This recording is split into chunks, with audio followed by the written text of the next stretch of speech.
Et salut à tous, je suis Flavio l'Estival et aujourd'hui je vais vous poser une simple question. Savez-vous avec certitude qui d'Aegon II ou de Rhaenyra Targaryen est le plus légitime d'un point de vue légal de siéger sur le trône de fer? Cette question fait l'objet de débats depuis la sortie du livre Feu et Sang, ainsi que bien sûr depuis la sortie d'House of the Dragon. Et à l'aube de la saison 2, il est clair que beaucoup de fans se sont également posé la question. La légitimité, la loi et le respect de la ligne de succession forment les trois piliers fondamentaux de la société westrienne. Et les manquements à chacun de ces trois points, véritable garant de l'ordre dans cette société féodale, finissent souvent par semer les graines de la discorde, ainsi que les flammes de la guerre au sein des 7 couronnes. Toutefois, la loi est reine à Westeros, et à travers tous les arguments que l'on a pu entendre dans l'univers et en dehors, il est bel et bien possible de déterminer qui est l'héritier légitime du roi Viserys Ier de la maison Targaryen, et donc le monarque légitime des Andals, des Rhoynar et des Premiers Hommes.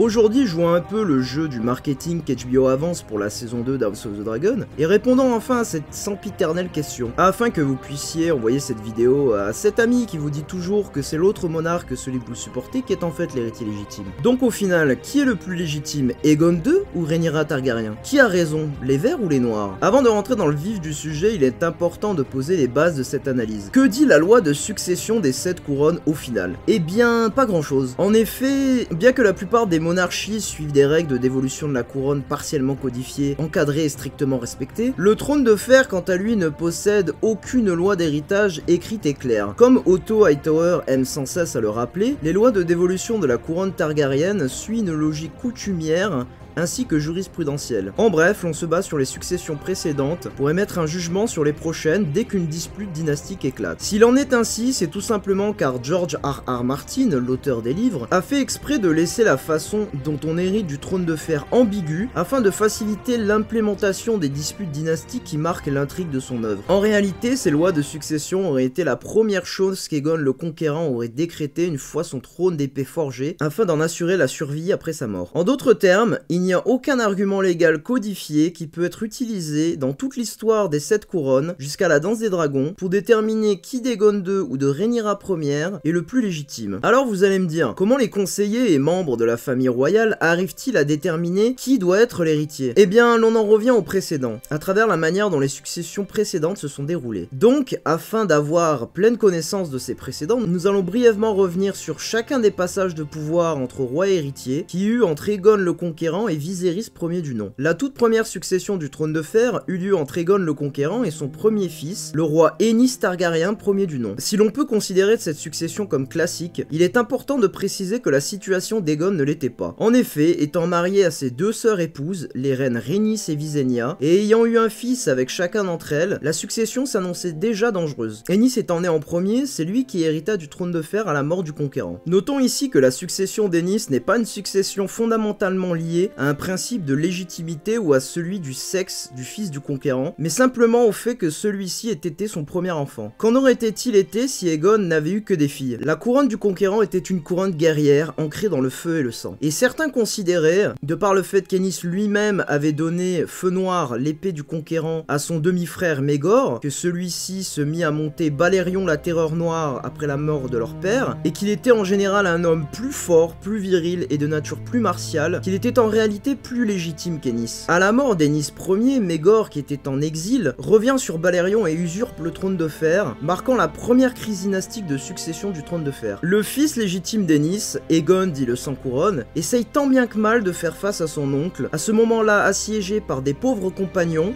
à Crakol. Toutefois, lui et son dragon vif-argent sont tués par Balerion et Maegor, en combat dragon singulier au-dessus de l'œil-dieu. S'il est clair que Maegor avait usurpé le trône de fer qui revenait au premier fils d'Aenys par pur précédent, les seigneurs de Westeros le considéraient généralement comme plus légitime de par le fait qu'il portait tous les attributs du conquérant et qu'il montait son dragon. L'écart de puissance entre Maegor et Balerion et Aegon et son jeune dragon vif-argent ne jouait également pas en sa faveur. Il est donc possible de retenir de cette succession-ci que le port des attributs du conquérant peut être un argument de légitimation d'un prétendant au trône de fer, même si celui-ci l'usurpe clairement en s'en emparant par la force plus que par la tradition ou par une forme d'héritage classique. Il est aussi important de noter que lors du règne d'Aenys Ier, l'héritier désigné était en effet le prince Aegon, dit le Sans Couronne, le premier fils d'Aenys, et non la princesse Rhaena Targaryen, le premier enfant du roi. Il s'agit là peut-être du premier exemple qui tente à affirmer qu'un homme sera toujours privilégié à une femme pour succéder au trône de fer, bien que celui-ci ait un nuancé vu que Aegon et Rhaena furent promis en mariage dans la tradition valérienne à un très jeune âge, combinant alors leurs deux possibles revendications si une dispute venait à éclater. Après la mort de Maegor, vraisemblablement tué par les lames du trône de fer, mais plus réalistiquement assassiné par des comploteurs inconnus de sa cour, le trône dévolue au troisième fils d'Aenys, Jaehaerys Targaryen, premier du nom. Ici, le trône a plus été repris par le jeune Jaehaerys et sa régente, la reine-mère Rhaena Targaryen, plutôt qu'il en est réellement héritier dans le sens traditionnel du terme. Jaehaerys vivra longtemps et épaulé de sa sœur épouse, la bonne reine Alysanne, son règne deviendra un des plus longs et des plus prospères de l'histoire des 7 couronnes. À travers son règne, Jaehaerys a eu plusieurs héritiers mâles. Dans l'ordre, l'on a ses premiers fils Aegon, qui n'a vécu que quelques jours, puis ses fils Aemon et Balon Targaryen, les pères respectifs de Rhaenys et du roi Viserys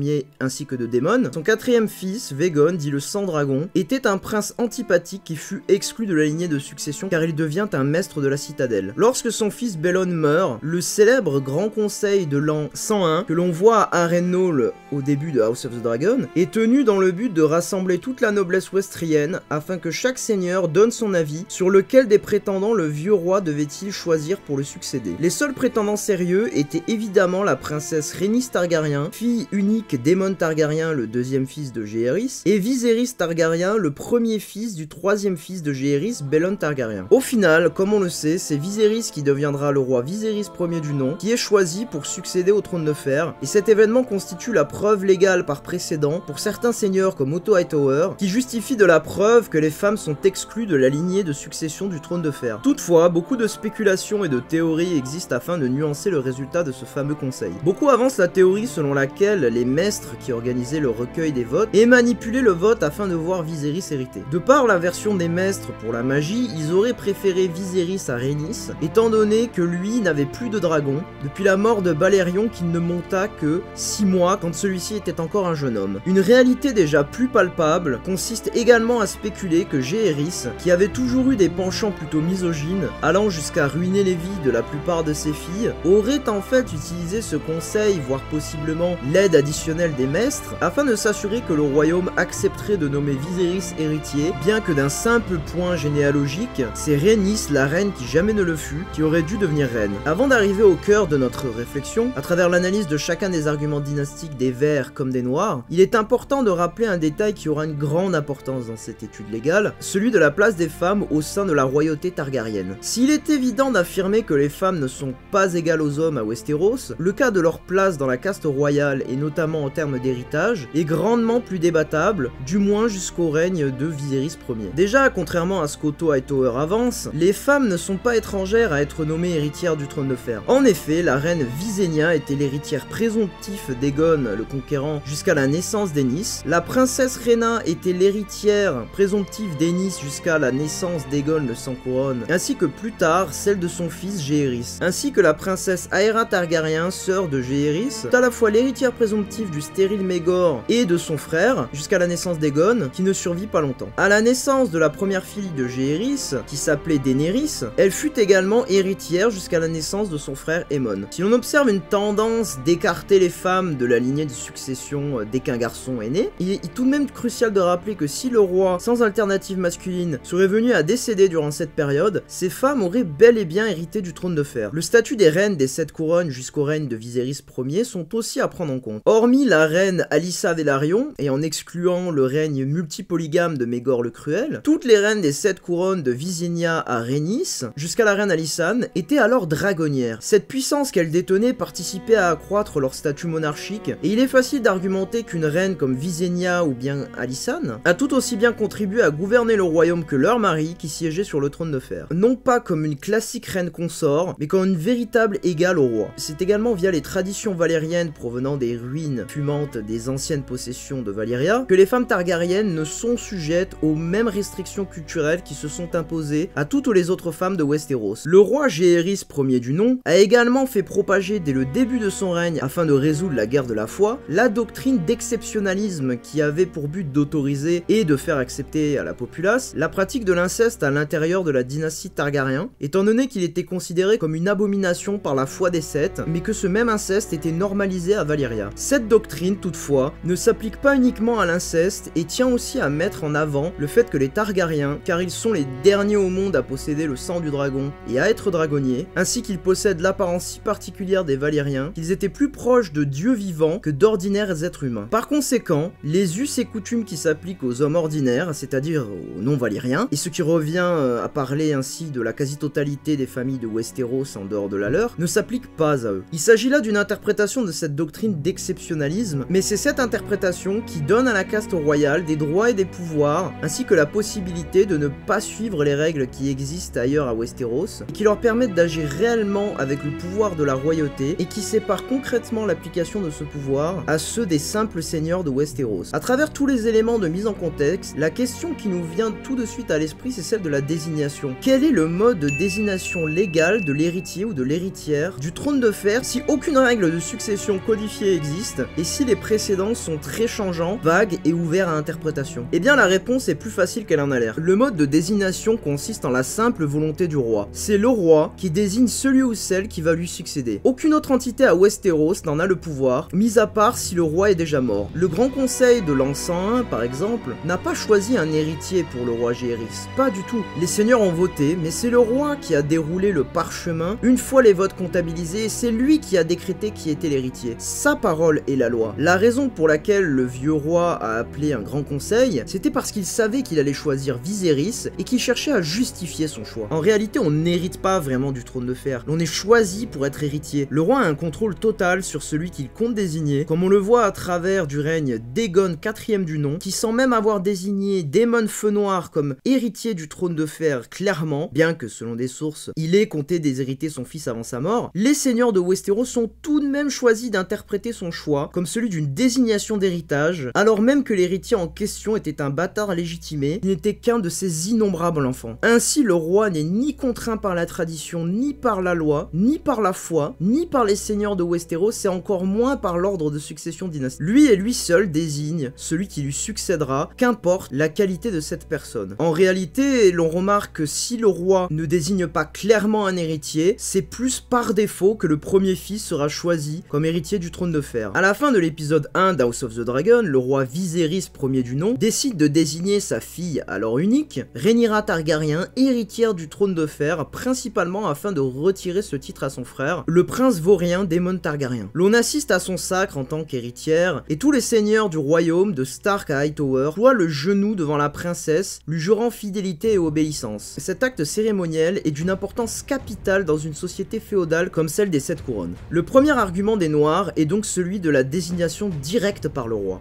Une fois que le roi Viserys Ier se remarie à Alicent Hightower, et que celui-ci lui donne 3 fils et une fille, dont le premier, Aegon, est déjà applaudi très jeune comme le potentiel futur Aegon II du nom, et la revendication de Rhaenyra subit alors un considérable affaiblissement. Beaucoup de seigneurs s'attendent alors, par considération des précédents dynastiques, qu'Aegon soit donc nommé héritier à la place de Rhaenyra. Toutefois, le roi ne change pas sa décision, ainsi qu'il refuse d'arranger un mariage entre ses deux enfants pour qu'ils mélangent leurs revendications au trône. Le deuxième argument des Noirs repose aussi sur cette inaction du roi, comme le remarque d'ailleurs le premier concerné, Aegon II du nom, en chemin vers son couronnement. Si c'était vraiment le souhait de Viserys de nommer Aegon héritier, il l'aurait fait des années avant sa mort. La vérité, c'est que Viserys avait peu de considération pour ses fils, n'ayant probablement jamais récupéré d'avoir causé la mort de sa première femme, Aemma Arryn, de par son obsession d'avoir un fils. Les manquements de Viserys ont aussi participé à affaiblir la revendication de sa fille, étant donné que durant les années qui se sont écoulées entre sa désignation et sa mort, il n'a jamais nommé Rhaenyra main du roi, comme il est souvent coutume de le faire de monarque à héritier, et n'a fait que peu, si ce n'est défendre son honneur pour protéger sa place d'héritière. Il aurait pu, par exemple, lui confier l'épée des rois Feu Noir, afin de confirmer son statut de futur monarque guerrière et légitime, ainsi que peut-être même lui confier la couronne d'Aegon le Conquérant. En dehors du cadre légal, il est facile d'avancer qu'un autre argument pour la faction des Noirs est l'incapacité ainsi que le manque de volonté d'Aegon II de monter sur le trône. Bien que les Verts ont essayé de l'élever dans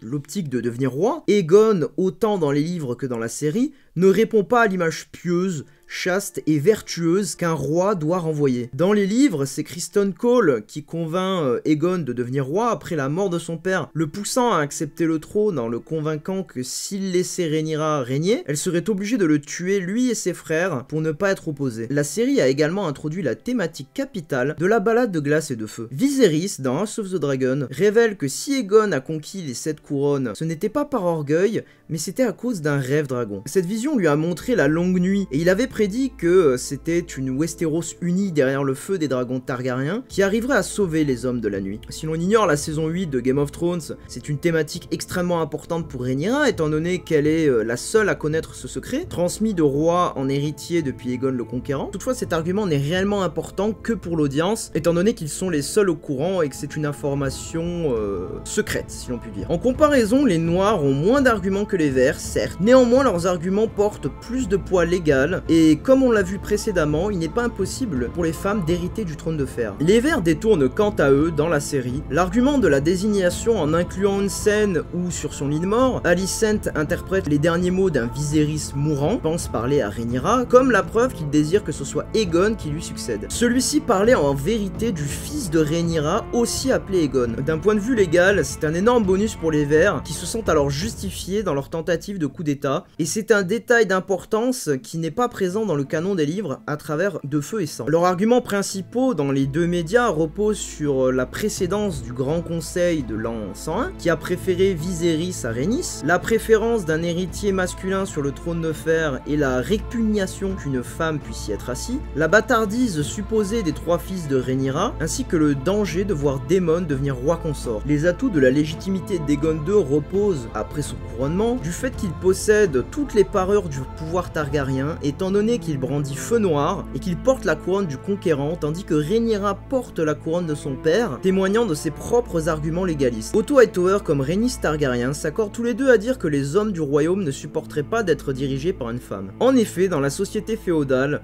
de nature très guerrière, la royauté représente le sommet de la pyramide de cette société. C'est une structure fondamentalement patriarcale et traditionnaliste, et y installer une femme causerait selon eux de grandes instabilités. Pour ce qui est des fils de Rhaenyra, notamment Jaehaerys, son héritier, même s'il existe plusieurs visions de voir les choses dans le lore, il est vrai qu'il est très difficile de nier que leur bâtardise n'est pas une réalité. Son premier mari, Laenor, étant gay, avec les cheveux argentés, et la relation de Rhaenyra avec Arwen Ford, ainsi que l'apparence de Jace, Lucerys et Joffrey, ne laissent que peu de doutes sur leur réelle origine. Cependant, comme l'a dit Corlys Velaryon, le nom est parfois plus important que le sang, et n'étant pas officiellement déclarés bâtards, ils sont donc en capacité d'hériter. Qui plus est, il est important de rappeler que ces premiers fils sont très possiblement des bâtards, ou du moins qu'un doute subsiste sur leur naissance, mais ce n'est pas le cas d'Aegon et Viserys, qui eux sont clairement nés de l'union entre Rhaenyra et Daemon. Aegon II, quant à lui, a déjà 3 enfants avec sa sœur épouse Helaena, et aucun doute n'existe